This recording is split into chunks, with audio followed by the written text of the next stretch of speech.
Finally भाई film रो trailer update आसीगला। Trailer T आमको रक्षाबंधन दिन जोटा कि राखी पूर्णिमा से दिन देखा मिल।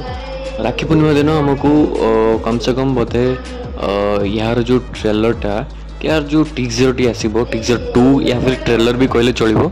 तो आमको कम से कम बोधे संध्या हो कम से कम 4टा ରୁ 5ଟା पाखापाखि ये जो टीजरटा टीजर 2 बा ट्रेलर भी कहले चलो देखा मिल।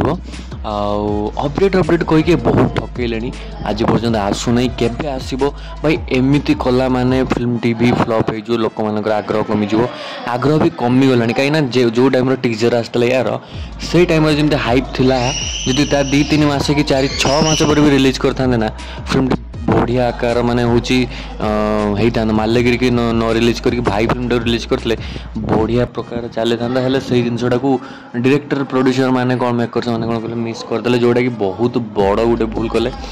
मुझे चाहूना जे पुणी थर से भूलटा हो फिल्म टी को 2024 ही रिलीज करवा निहाती दरकार नवेम्बर महीनाटा।